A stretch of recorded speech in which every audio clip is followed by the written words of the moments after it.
Hey BrewTubers, Barry here, just filming a quick Friday update. This is not an official Homebrew Wednesday video. Just wanted to give you a quick update, and I have a quick question for you guys, which is the main reason I'm posting this video. But I do have footage of me taking a gravity sample of my double IPA and dry hopping it.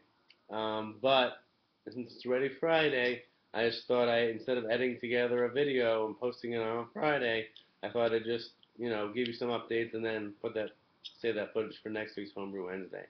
Um, so in terms of updates, first I'll put at the beginning of the video because it's so important. Is that I have the Water book from John Palmer and the two Charles Papazian books, all of which are autographed in it. And I've pitched I think one or two ways that I wanted you guys to enter into a contest to win the books. But even after posting all over the internet, for entries, I maybe got like two or three. And for me, it's not really a contest. I need at least 10 entries to make it a fair contest. So um, my question for you guys is: do you think emailing me or relax, don't worry, have a homebrew contest is a good idea to win the books, or do you guys have other ideas? And if you do, what are those ideas? Because I really, I could keep this book, and then just offer the Charpapazian book, but I got it for a contest, and I want you guys to also benefit from the knowledge of these books. So, do you like the idea of relax, don't worry, have a homebrew type of story where you got nervous and then everything was fine after drinking a homebrew?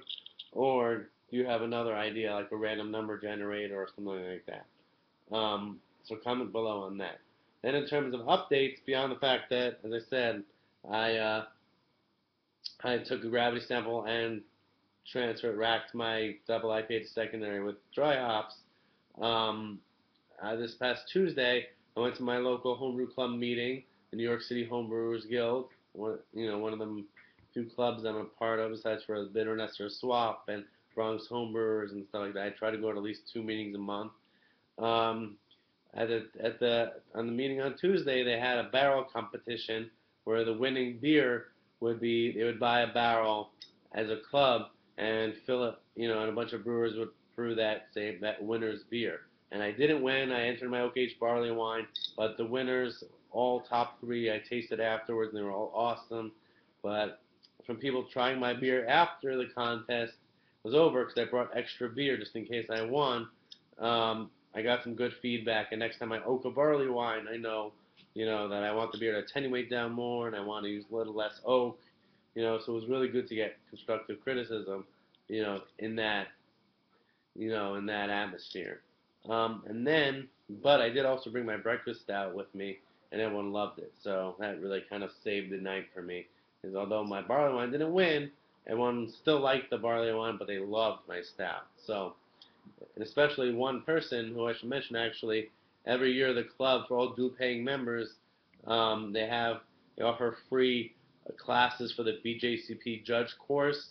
So you have to get your name on a list in the beginning of the year, because I think they start the classes in March.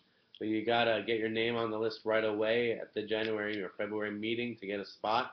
So I got a spot, and the person who runs those classes is named Vlad, and he tried it, and he was every time, he was like so sure there was coffee in it, but there wasn't. And when I told him all the techniques I used, he was very impressed. So, to get that level of feedback on that beer, especially because I also dropped off my entries for the Homebrew Alley homebrew competition, which is in a couple weeks.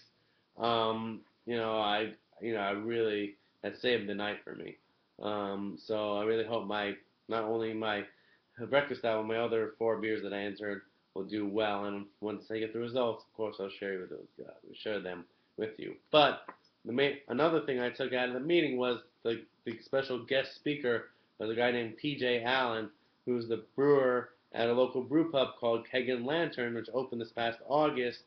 And I really loved the beers he brought, and it was my first time trying it.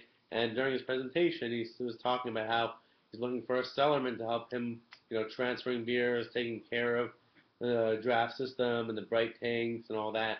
So since I've been looking for a job since July, after being laid off from a temp job, I figured, I'm having trouble finding a job. Let me try something in beer. So I'm going to go down on Monday and spend some time with him and see, if we could work something out. He said, 2 to 3 days a week. It wouldn't be the best pay, but it would be experience in the beer field. And if I do want to leave social work to go into beer um, at some point, then this would be a good foot in the door, especially with the big growing craft beer scene here in New York. And then again, for lastly, before I talk about my next couple brews or what I want to brew next, um, is there's a gypsy brewer, a husband and wife team called Grim Artisan Ales, and I emailed them that I want to interview them and maybe brew a beer with them, but they said that they're too busy brewing their brewing pilot batches for their spring and summer seasonals. But if I want, I can come join them on a brew day in their apartment because they do all their pilot batches at home in their apartment and brew with them then, and then film an interview with them then. So once that gets closer, then of course I'll let you know because I usually film interviews, at one point during the week and then post it either later that week or early the following week. But in terms of brews coming up, I'm pretty sure I'm brewing my Pilsner next just because I love it so much that I want to kind of know that I'm going to have it on tap soon after this keg finally runs out that I've had on tap for quite a while. But hopefully the next keg will run out sooner because, I want to drink it while it's 100% fresh, even though I've found that it's actually still tasting pretty awesome after a few months in the keg. And then after that, I'm either going to brew a saison with the farmhouse sour ale blend from the East Bay, which has lactobacillus and saison yeast, because it needs a few months in the bottle to really develop. And then, um, and then I want to brew the 4-grain IPA, which has barley, wheat, oats, and rye, and then a bunch of new hops. I want to brew that also at some point. But those are definitely the 3 brews that are probably going to come next.